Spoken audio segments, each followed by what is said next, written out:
Hello, beautiful people. I hope this video meets you well and I hope you're having a nice time.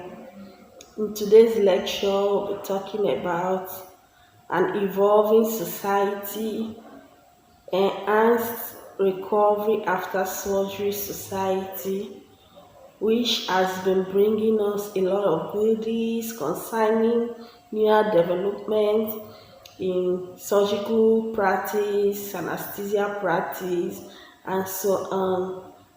Come along with me.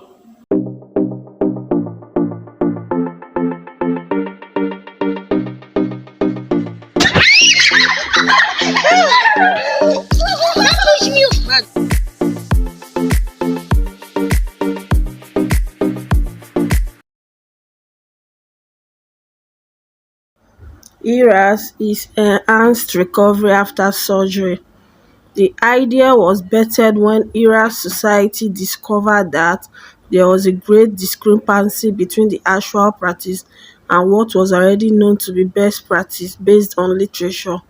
However, the process of change from traditional practice to best practice have been shown to modify the physiological and psychological response of patients to major surgery.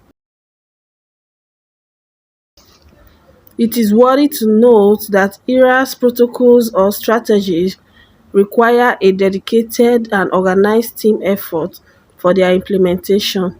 That is, successful implementation requires proper coordination between the surgeon, the anesthesiologist, the nursing personnel, the patient and the people looking after the patient in the perioperative period. This is to enable early discharge and thus reduce the length of hospital stay. Particularly in this video, we're talking about ERA's concept on carbohydrate loading for patients preoperatively.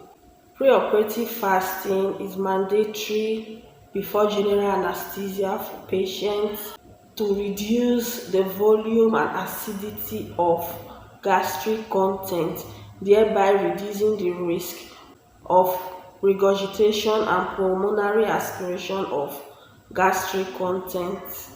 Well, sorry to burst your bubble, this was before World War II.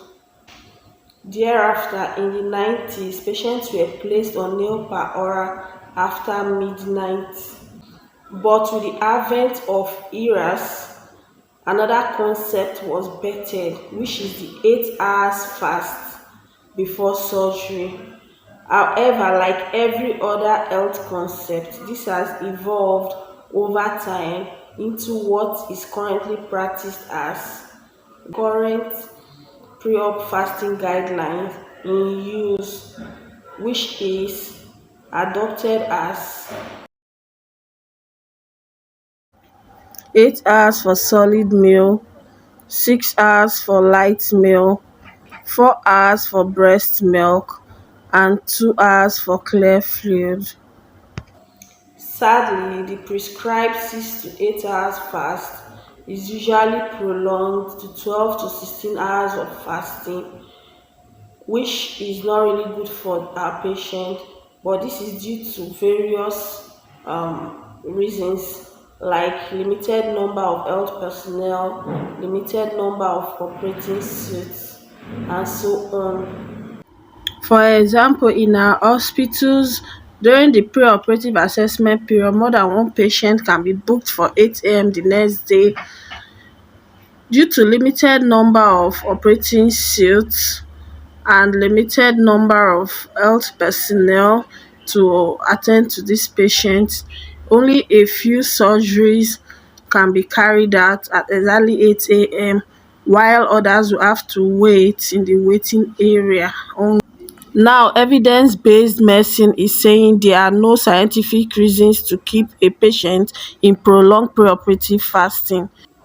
But just recently, after many research and study on the current matter on ground, ERAS has adopted a newer concept on preoperative fasting and carbohydrate loading.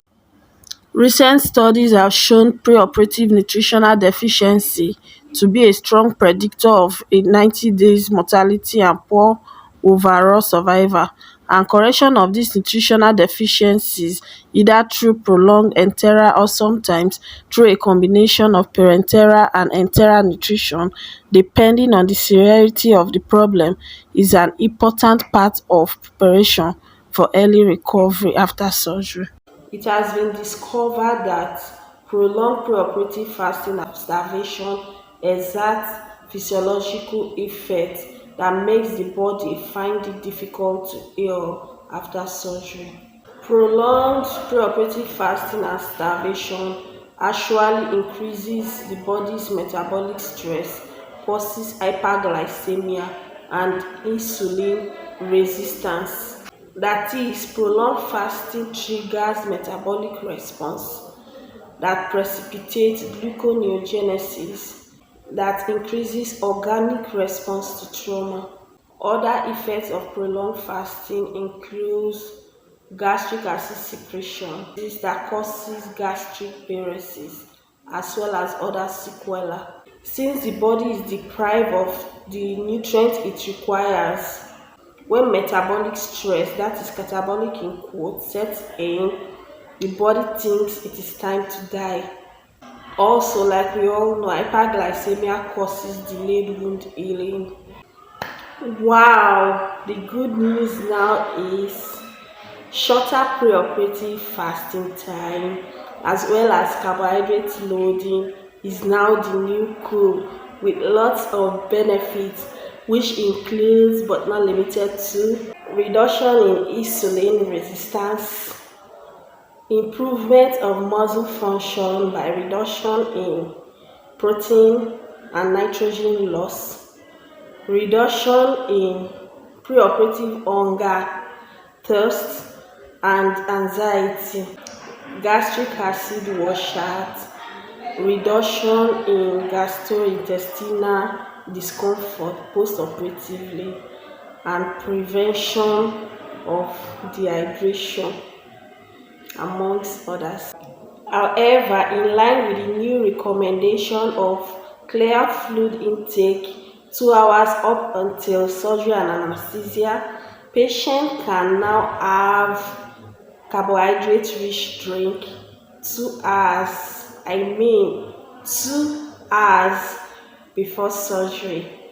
And this includes non-particulate clear liquids such as clear tea, black coffee with no milk, water,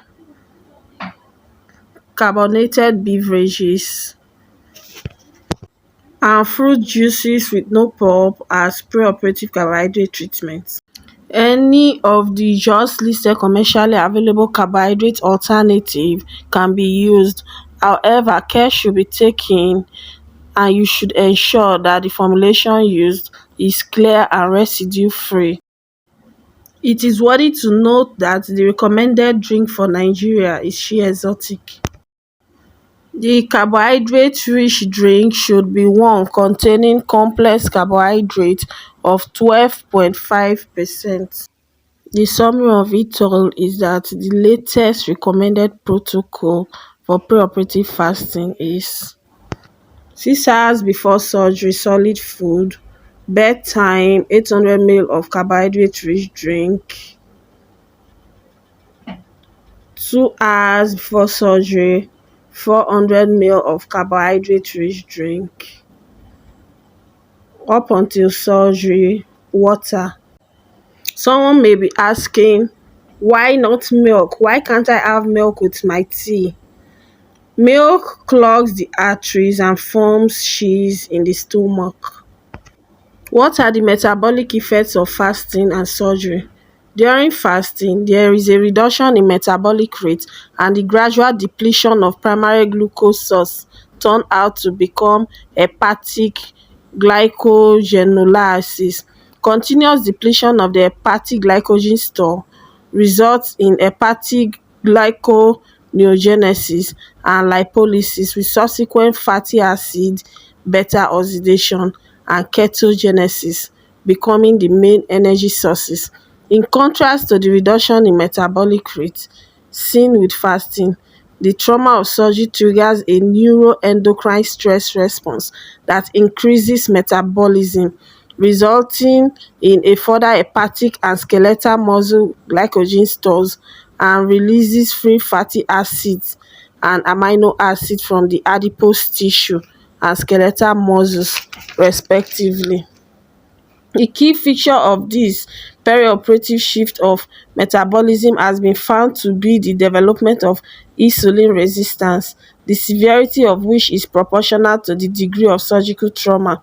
This is according to the report of Ahmed and Thomas 2017. Someone is saying, I am not still clear on how hyperglycemia results. Fasting depletes glycogen stores, increasing the demand for amino acids.